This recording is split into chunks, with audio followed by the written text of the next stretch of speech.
제가 군 시절 때 군전병으로 있다가 그 자리가 나지 않아서 행정병이 됐어요. 인사과에서 근무를 했었습니다. 그때 인사과장이 소령이었는데 얼굴이 까맣고 그리고 구슬처럼 이 두상이 정말 어떻게 사람 이 두상이 저렇게 동그랄까 할 정도로 이게 구슬처럼 생긴 분이었습니다. 성격이 불같았죠. 술 좋아하시고 또 꼴초시고 그래서 기분이 좀 안 좋거나 우리 행정병들이 뭘 잘못하면 뭐 이 새끼 저 새끼 뭐 걔 아들부터 시작해서 별의별 욕을 다 먹어야 했습니다.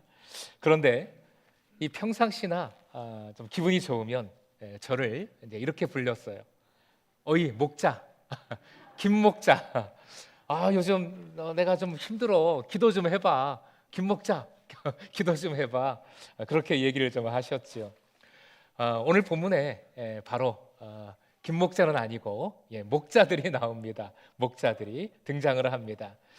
그런데 이 목자의 등장이 말씀의 맥락을 보면 뜬금이 없지요. 7절 예수님이 탄생했다는 증언 다음에 갑자기 그 지역의 목자들이 밤에 양떼를 지켰다라고 말씀은 증거합니다. 이게 뜬금이 없죠. 이 목자들이 무슨 예수님 친척도 아니고 삼촌들도 아니고 아무런 상관이 없는데 갑자기 목자에 대한 얘기가 나오고 있습니다. 또 갑자기 그 목자들이 경험한 희한한 일들이 말씀에 증거가 됩니다. 천사들이 나타나고 주의 영광이 목자들을 둘렀습니다. 큰 기쁨의 좋은 소식을 전해준다면서 구세주의 탄생을 천사들이 알려줍니다. 13절 쉬운 번역으로 같이 한번 읽어보겠습니다. 시작. 갑자기 그 천사와 더불어 많은 하늘 군대가 나타나서, 자, 이게 얼마나 갑작스러운지 말씀도 갑자기라고 시작을 하고 있잖아요. 갑자기 천사가 나타나고 심지어 하늘 군대, 천군까지 나타나서 하나님을 찬양하면서 그 찬양의 내용이 이렇죠. 유명한 말씀이죠. 14절 말씀도 쉬운 번역으로 함께요. 시작. 더없이 높은 곳에서는 하나님께 영광이요 땅에서는 주님께서 좋아하시는 사람들에게 평화로다. 한마디로 목자들에게 천사와 천군들이 예수님 탄생을 축하하는 우리가 본 축하 공연처럼 축하 공연을 목자들에게 펼친 셈이지요. 보여준 것입니다. 목자는 우리가 말씀 속에서 뭐 목자, 양 이런 얘기를 많이 들으니까 좋게 느껴지지만 당시 사회에서는 가장 비천한 직업을 가진 사람들이었어요. 가장 천대받는 사람들이 목자들이었습니다.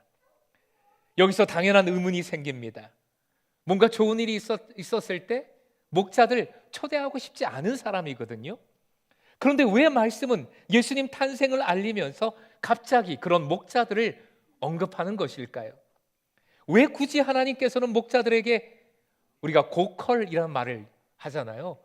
지금 목자들에게 그냥 알려주신 것도 아니고 천사와 천군이 축하 공연을 고컬로 그렇게 펼쳐가면서 목자들에게 예수님 탄생을 알려주신 걸까요?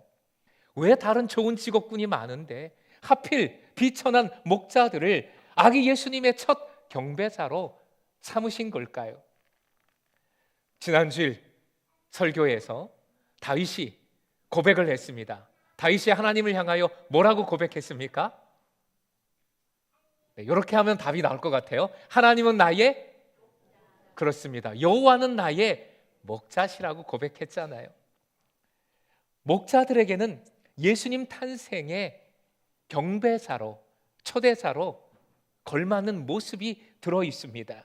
그 모습은 지금을 살아가는 우리들에게도 믿음에 있어서 가장 중요한 요소가 됩니다. 그래서 이렇게 표현을 합니다. 따라해 주십시오. 목자의 영성.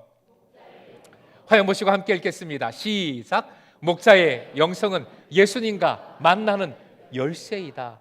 목자의 영성으로 예수님을 만나게 되는 것이요, 예수님과의 만남의 문을 여는 열쇠가 목자의 영성입니다. 그래서 목자가 어떤 모습을 가졌는지, 어떤 사람이었는지 이 시간 함께 세 가지로 상고를 해보고자 합니다.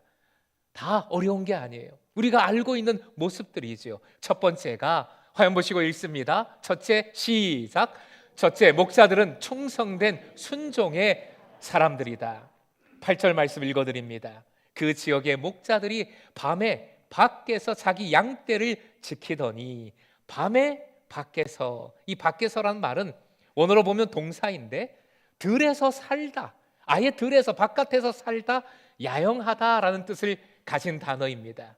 낮이라고 해서 쉰 게 아니에요. 낮에는 그 뜨거운 태양 속에서 양들을 돌보고 이끌었습니다. 그런데 밤이 되어서도 쉬지 못하고 야영을 하면서 깨어서 양떼를 돌봅니다. 결국 이런 충성으로 말미암아, 깨어 있음으로 말미암아 천군 천사의 나타남을 목자들이 보게 된 것이지요. 사실 목자들은 이 시대의 대부분 고용된 사람들이었습니다. 자기 게 없었어요. 자기 게 없었음에도 불구하고, 자기 게 아님에도 불구하고 주인의 그 명에 따라서 끝까지 충성되고 순종하는 모습을 보이고 있는 것이지요. 그 충성된 순종을 통하여 기적적인 천사 천군의 만남을 경험을 한 것입니다. 우리는 기적을 먼저 원하지요. 우리는 힘든 상황 속에서 이적을 먼저 붙들고자 합니다. 그러나 우리가 먼저 붙들 것은 주님과의 만남이지요. 그리고 그 만남은 충성과 순종으로 기다릴 때 이루어진다는 것 잊지 마시기 바랍니다. 두 번째 목자들의 모습은 화면 보시고 함께 읽겠습니다. 시작. 둘째, 목자들은 겸손한 예배자이다. 연결해서 20절 말씀 같이 읽겠습니다. 20절 시작. 듣고 본 그 모든 것으로 인하여 영광을 돌리고 찬송하며 돌아가니라. 목자들은 아기 예수께 찾아와서 찬송하고 감사하고, 그리고 모든 영광을 오직 하나님께 돌렸습니다. 아이고, 저 여기 오느라고 얼마나 수고한지 몰라요. 배도 고프고 뭐 이런 얘기 하나도 없어요. 그냥 돌아갔어요. 말없이 묵묵히 일터로 돌아갔을 뿐입니다. 그냥 목자들이에요. 우리는 그들의 이름도 알지 못합니다. 렘브란트의 유명한 작품 목자들의 경배라는 그림을 다시 한번 보시겠습니다. 자, 화면을 보시면 목자들이 아기 예수님을 경배하고 있어요. 그런데 그 중에 목자들 중에 한 목자가 더 눈에 띕니다. 여러분 눈에도 띄십니까? 아기 예수님 바로 앞에 무릎을 꿇고 그 옆에 뭐가 있어요? 화면의 아래 바닥에 지팡이가 있어요. 목자에게 가장 중요한 지팡이까지 내려놓았어요. 그리고 빈손으로 손을 모으고 아기 예수님 앞에서 무릎을 꿇고 고개를 숙이고 자신이 보일 수 있는 최대의 경의를 표하고 있습니다. 그런데 렘브란트는 빛의 작가잖아요. 빛이 중요한데 빛이 아기 예수님 주변으로만 비치고 있어요. 그 빛을 보면 목자에게는 전혀 조명이 비춰지지 않고 있습니다. 손이 중요하니까, 경배를 강조하니까 손까지는 환한데 이 목자의 모습은 어둠에 잠겨 있습니다. 환한 예수님의 모습과는 대조적이지요. 우리가 조명을 받아야 할 때가 있지요. 그죠? 사실은 겸손한 척하지만 괜찮아 이렇게 말하지만 내가 주인공 되고 싶은 마음이 속에 큽니다. 그런데 명심하십시오. 이름도 빛도 없이 빈손으로 예배하는 겸손한 예배자의 모습처럼 오직 조명은 주님께만, 그리고 나는 오히려 조명 없이 겸손한 예배자로 살아갈 때 그것이 가장 복된 삶이 되는 것임을 믿으시기 바랍니다. 베들레헴에 예수님 탄생 기념교회가 있어요. 저도 가서 직접 그 교회를 보았습니다. 그 교회의 문이 중요한데 사진 하나 보시지요. 교회의 문이, 저분이 누군지는 중요하지 않고 그 문의 높이를 한번 보시라고 저 사진을 골랐습니다. 그 문이 낮아요. 그런데 완전히 낮아서 막 기어 들어가야 하는 것도 아닙니다. 1m 20cm 정도 됩니다. 저 높이가 참 오묘합니다. 기어 들어가지 않아도 돼요. 그러나 그냥은 못 들어가요. 성인이라면, 보통의 성인이라면 저 문을 들어가서 주님께 예배를 드리려면 어떻게 해야 됩니까? 허리를 숙여야 됩니다. 고개를 숙여야 돼요. 그래서 저 문의 이름이 겸손의 문입니다. 겸손함으로 예배할 때, 겸손함으로 예배할 때 주님을 만난다는 것을 상징하고 있는 것이지요. 세 번째, 목자의 모습들은 이렇습니다. 같이 읽습니다. 시작. 셋째, 목자들은 증거자이다. 이 목자들의 증거하면은 지체함이 없었어요. 16절에 나오는 표현인데요, 같이 읽어보겠습니다. 시작. 빨리 가서 천사들이 전해준 그 기쁨의 복된 소식을 전해주고 있습니다. 큰 기쁨의 좋은 소식을 전하고 있어요. 반드시 복음은 증거자의 입술을 통해, 그 손과 발을 통해, 그 삶을 통해 전해집니다. 하나님께서는 복음을 그냥 전하지 않으시고 증거자를 들어 쓰시는 것이지요. 여러분이 복음을 증거하는 증거의 삶을 살아가시길, 증거의 입술과 손발이 되시길 주님의 이름으로 부탁드립니다. 갑자기 등장한 목자들, 갑자기 초대받은 목자들, 갑자기 아기 예수님을 경배한 목자들. 그러나 목자들의 모습을 통해 갑자기가 아니라 하나님께서 이 목자들을 예비하신 것임을 깨닫게 됩니다. 목자의 영성으로 목자들은 예수님을 만난 것입니다. 그 만남이 너무 중요하기에 목자의 영성으로 만날 수 있기에 오늘 이 세 가지 목자의 영성을 함께 상고해 보았어요. 같이 한번 복기를 해봅니다. 세 가지요. 시작. 충성된 순종, 겸손, 증거. 한 번 더요. 시작. 충성된 순종, 겸손, 증거. 그런데 이 세 가지를 가만히 묵상을 하다가 무릎을 쳤습니다.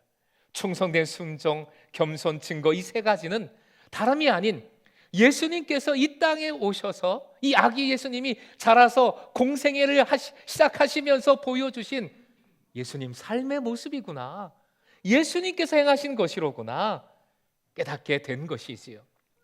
충성된 순종으로 십자가를 지셨습니다. 겸손으로 제자들의 발을 씻기셨고, 내가 섬기러 왔노라, 죽기까지, 내 목숨을 내어주기까지 섬기러 왔노라, 겸손의 왕으로 오셨음을 보여주셨고 말씀해 주셨지요. 그리고 증거로 공생의 시작 전부터 하나님 나라가 가까웠다, 회개하라 외치셨어요. 증거자의 삶을 사셨습니다. 결국 본문의 목자들은 예수 그리스도의 예표인 것을 깨닫게 됩니다. 또한 목자들은 그런 예수님을 내가 믿는 사람으로서, 예수님을 따르고자 하는 제자로서 보여야 할 삶의 예표인 것을 깨닫게 되는 것이지요. 목자의 영성만이 예수님을 만나고 계속 동행하는 열쇠 키가 됩니다. 세상에 그 세 가지 열쇠가 있어야 된다면서요.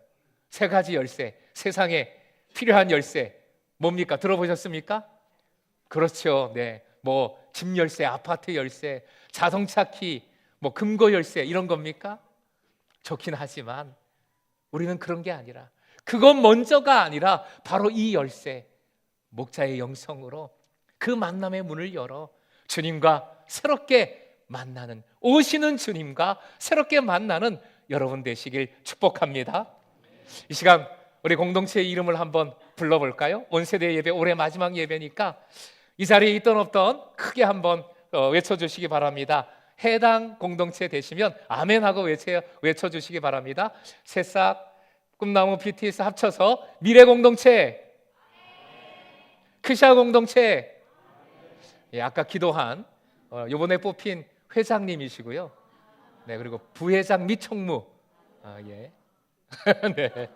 그리고 예, 브릿지 공동체. 브릿지 공동체 이상하게 소리가 청장년인데 브릿지 공동체, 청지기 공동체.